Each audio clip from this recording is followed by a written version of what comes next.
Hello friends. Last lecture में हमने देखा था प्रॉब्लम सॉल्विंग साइकिल के बारे में और उसके पहले हमने समझा था प्रॉब्लम्स क्या होते हैं और प्रॉब्लम सॉल्विंग क्या होती है। आज हम प्रॉब्लम सॉल्विंग स्ट्रेटजीज के बारे में समझते हैं। एक एग्जांपल के तौर पे लीजिए कि आप किसी गांव में गए हो, किसी शहर में गए हो, जो शहर आपके लिए नया है, वहां पर आप पहली बार गए हो और आपको भूख लगी है, खाना खाना है आपको। तो आप क्या करोगे? पहले तो आप करोगे कि मैं ना गूगल पर ना चेक करता हूँ कि आसपास कौन से होटल्स हैं, कौन से होटल्स पे रेटिंग सबसे अच्छी है, और जो होटल्स में रेटिंग्स अच्छी है मैं वहां पर चला जाता हूँ, कैब बुक करके निकल जाता हूँ।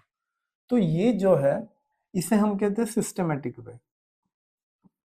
इसे हम क्या कहते हैं? Systematic way. ठीक है। अगर साइकोलॉजी की बात करें तो इसे कहते हैं हम अल्गोरिदम। क्या कहते हैं हम इसे? अल्गोरिदम।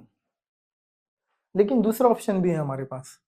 बहुत ज्यादा भूख लगी है, मैं मेरे आसपास देखूंगा, अरे यार ये दुकान पे ना ज्यादा भीड़ है, ज्यादा भीड़ है मतलब खाना अच्छा है। इसे हम कहते हैं शॉर्टकट। इसे हम क्या कहते हैं? शॉर्टकट या मेंटल शॉर्टकट।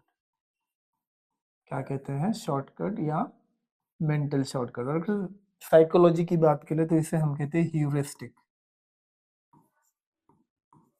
क्या कहते हैं? ह्यूरिस्टिक। तो आज हम ये दो स्ट्रैटेजी के बारे में बात करने वाले हैं। ठीक है। सबसे पहली स्ट्रैटेजी है अल्गोरिदम और दूसरी स्ट्रैटेजी है ह्यूरिस्टिक। तो सबसे पहली जो स्ट्रैटेजी है वो स्ट्रैटेजी है अल्गोरिदम। अल्गोरिदम सबसे पहली स्ट्रैटेजी हमारे पास है अल्गोरिदम। अब अल्गोरिदम है, जैसे कि आपने सुना होगा रूबिक्स क्यूब अगर सॉल्व करना है तो उसका अल्गोरिदम है। अल्गोरिदम से सॉल्व करेंगे तो परफेक्टली सॉल्व हो जाएगा।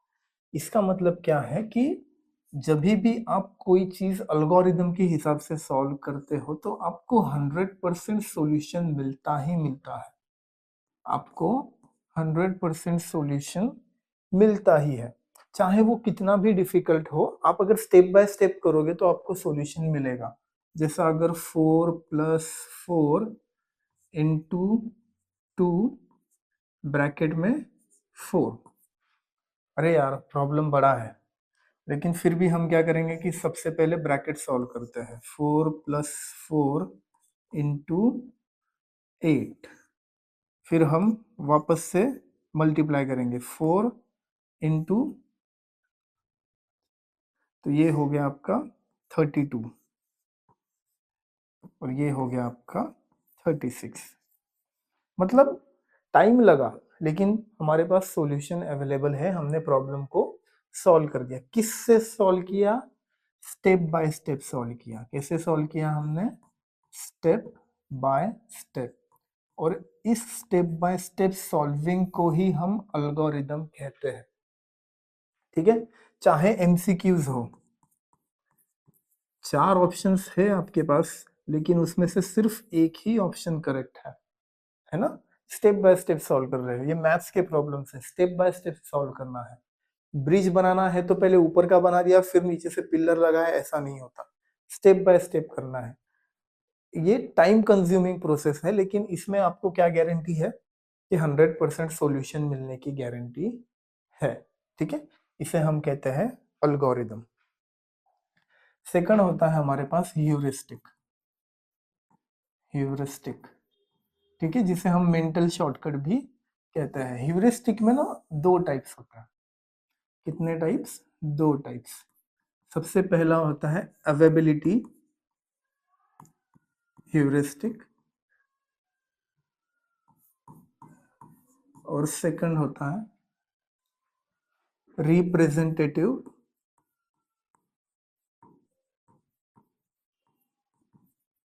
Representative heuristic. ठीक है। सबसे पहले अवेबिलिटी ह्यूरिस्टिक के बारे में समझते हैं। अभी हाल ही में ना बहुत न्यूज़ चल रही थी, या अभी भी चल रही है पता नहीं, कि शादी की और लड़की ने अपने बॉयफ्रेंड के साथ मिलके दूल्हे को मार दिया। शादी की, लड़की ने बॉयफ्रेंड के साथ मिलके दूल्हे को ड्रम में डाल दिया। शादी की, लड़की अपने बॉयफ्रेंड के साथ भाग गई, ठीक है? अब मुझे शादी करनी है और अब मैंने ये सारी न्यूज़ देखी, तो मेरे पास करंट इन्फॉर्मेशन क्या अवेलेबल है कि लड़कियाँ अपने बॉयफ्रेंड के साथ मिलकर लड़के को निपटा दे रही है ना? तो मैं उस इन्फॉर्मेशन के ऊपर भरोसा रखकर डरने लग जाऊँगा, है ना? Availability heuristic. फॉर एग्ज़ाम्पल मैं 50 बार प्लेन में बैठा हूँ, ठीक है? 50 टाइम्स मैं प्लेन में बैठा हूँ। प्लेन में सफ़र किया है मैंने। कितने बार? 50 बार मैंने प्लेन में सफ़र किया हुआ है ना? कल मेरी फ्लाइट है। आज मैं न्यूज़ खोल के बैठा हूँ और मैं न्यूज़ में देख रहा हूँ कि प्लेन क्रैश हो गया। अब मुझे टेंशन आ रहा है कि यार कल मेरी फ्लाइट है और प्लेन वही क्रैश हुआ है जहाँ मुझे जाना है। मेरे पास अब करंट इन्फॉर्मेशन अवेलेबल क्या है कि प्लेन क्रैश हो गया है। मेरे ब्रेन में करंट इन्फॉर्मेशन है कि प्लेन क्रैश हो गया है। तो ये 50 टाइम्स जो मैं सेफ ट्रैवल किया है, ये गया खड्डे में। प्लेन क्रैश, ये मेरे पास एक अभी फ्रेश इन्फॉर्मेशन अवेलेबल है। इसकी वजह से मैं डरने लग जाऊँगा। इसकी वजह से मैं प्लेन में ट्रैवल करने से डरने लग जाऊँगा कि नहीं यार मैं जाऊँ या ना जाऊँ, मीटिंग कैंसल कर दूँ, क्या करूँ, क्या नहीं करूँ? इसे हम कहते हैं अवेबिलिटी ह्यूरिस्टिक। मतलब जो इन्फॉर्मेशन हमारे पास एकदम ताज़ी है, वो इन्फॉर्मेशन सही है और जो इन्फॉर्मेशन मेरे पास पुरानी है, वो इन्फॉर्मेशन गलत है या उस इन्फॉर्मेशन पे मैं अभी भरोसा नहीं कर सकता। इसे हम कहते हैं अवेबिलिटी ह्यूरिस्टिक। मतलब जो सबसे फ्रेश इन्फॉर्मेशन आपके पास है, वो सही और जो पुरानी इन्फॉर्मेशन है, वो गलत। ठीक है? नेक्स्ट होता है रिप्रेजेंटेटिव ह्यूरिस्टिक। नेक्स्ट होता है रिप्रेजेंटेटिव ह्यूरिस्टिक। उसमें नाम में ही अर्थ दिया है रिप्रेजेंटेटिव। रिप्रेजेंट मतलब आपको खुद को प्रेजेंट करना है ना? तो मैं खुद को जिस तरह प्रेजेंट करूंगा, उसी तरह लोग अपने दिमाग में उसकी इमेज बना लेंगे, है ना? इसे हम एक मेंटल शॉर्टकट कहते हैं। Mental shortcut. अभी क्या है कि हम जैसे कहते हैं ना कि डोंट जज बुक बाय इट्स कवर, लेकिन हम नॉर्मली बुक को कवर से ही जज कर देते हैं। हम बुक को कवर से ही जज कर देते हैं, है ना? इस लड़के ने ना कुछ ठीक से ड्रेसिंग की नहीं है, इसका ड्रेसिंग सेंस भी कुछ अच्छा नहीं है, मतलब ये पढ़ा लिखा नहीं है, वेल एजुकेटेड नहीं है, ये तो मतलब कुछ काम का नहीं है, इसे कुछ आता जाता नहीं होगा। वही आके आपको पढ़ा रहा है ना? मतलब क्या हो रहा है, हम अपने बुक को कवर से जज कर रहे हैं। समझ में आ रहा है? एक लड़का या एक आदमी बहुत शांत है, ठीक है? बहुत स्टेबल है और उसे बुक्स पढ़ने में इंटरेस्ट है। इतनी इन्फॉर्मेशन मैंने आपको दी, आपके दिमाग में फौरन आ गया कि यार वो लाइब्रेरियन हो सकता है। वो लाइब्रेरियन हो सकता है।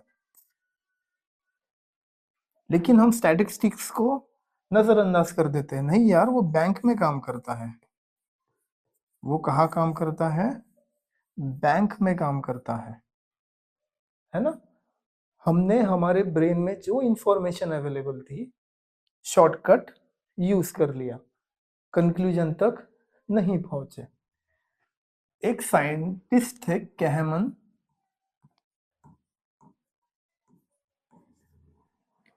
और ट्वेर्स्की। इन्होंने 1983 में एक प्रॉब्लम दिया था जिसका नाम था लिंडा प्रॉब्लम।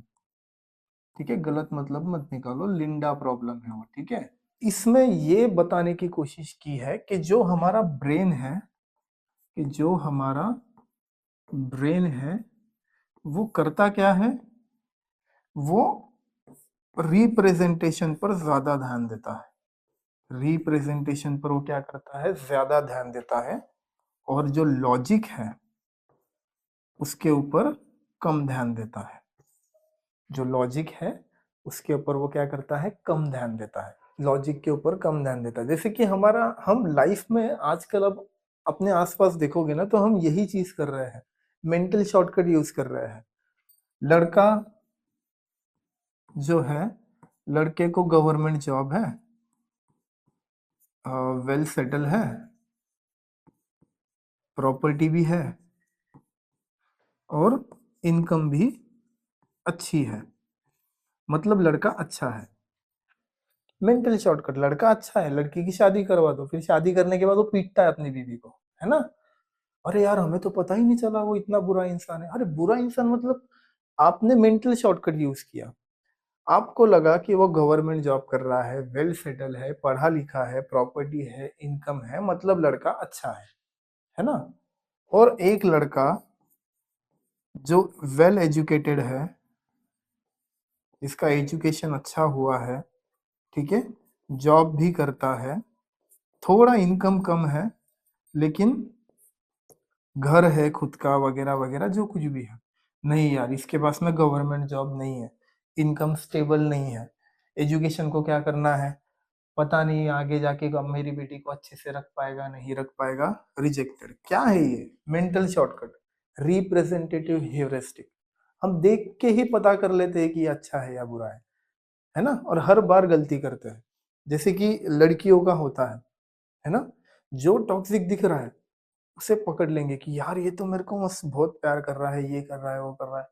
लेकिन जो सिंपल है, जो कंसिस्टेंस है, उसमें तो बोरिंग फील होता है हमें, वो मतलब हमारे दिमाग में जाती नहीं। मेंटल शॉर्टकट यूज़ करते हैं हम, ठीक है?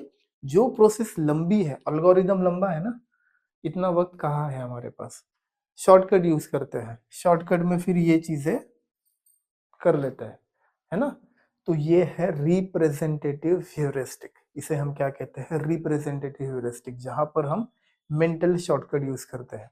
अब ये जो लिंडा है, ये जो लेडीज़ है, इसके बारे में लोगों को एक इन्फॉर्मेशन दी गई कि ये स्त्रीवादी है, ये फेमिनिस्ट है। इसने स्पेसिफिक ये कॉलेज में इकोनॉमिक्स की या सोशल स्टडीज़ वगैरह की हुई है। तो अब ये क्या काम करती है बताओ? ये फेमिनिस्ट वक्ता है, यानी कि ये सबको फेमिनिस्ट बनने के लिए प्रोत्साहित करती है या बैंक में जॉब करती है, 2 ऑप्शन दिए। लोगों ने कहा कि ये फेमिनिस्ट को प्रोत्साहित करती है। अरे! फेमिनिस्ट को प्रोत्साहित करेगी तो खाना क्या खाएगी, है ना? वो तो बहुत रेयरेस्ट ऑप्शन है। वो बैंक में जॉब करती थी। मतलब लोगों के दिमाग में एक प्रोटोटाइप फिक्स है कि मुझे जो प्रेज़ेंट होगा, मैं समझूँगा ये वही है। खाना अच्छा नहीं दिख रहा है इसका मतलब ये नहीं है कि उसकी टेस्ट अच्छी नहीं है ना? लड़की अच्छी नहीं दिख रही है इसका मतलब ये नहीं है कि वो अंदर से खूबसूरत नहीं है। हम तो मोस्टली क्या करते हैं, हम हमारे जो ये चमड़ा है ऊपर का, ये चमड़े के ऊपर ही मोहित हो जाते हैं, मन देखना भूल जाते हैं। चमड़े के ऊपर मोहित हो जाते हैं और फिर हमें पता चलता है कि इसने क्या-क्या कर रखा है और ये मेरे साथ क्या-क्या कर रही है और मेरी लाइफ़ किस तरह बर्बाद हो रही है। तो हम रिप्रेजेंटेशन के ऊपर ज़्यादा फ़ोकस कर देते हैं, मेंटल शॉर्टकट के ऊपर ज़्यादा फ़ोकस कर देते हैं कि भाई खूबसूरत है, सुंदर है मतलब अच्छी होगी। याद रखना कोरे कागज़ के ऊपर ही सबसे ज़्यादा लिखाई होती है ना? तो मेंटल शॉर्टकट यूज़ करना बंद कीजिए। हमारे भारत में बहुत ज़्यादा मेंटल शॉर्टकट यूज़ करते हैं। पढ़ रहा है बहुत ज़्यादा 8-8 घंटे, मतलब ये पढ़ाकू है। अरे वो फ़ोन के अंदर बैठा है गर्लफ्रेंड से बात करते हुए। मेंटल शॉर्टकट्स मत यूज़ करो, रिज़ल्ट के दिन पता चलेगा कितना पढ़ा है, कितना नहीं पढ़ा है। तो ये होते हैं स्ट्रैटेजीज़। कौन-कौन सी स्ट्रैटेजीज़ देखी हमने?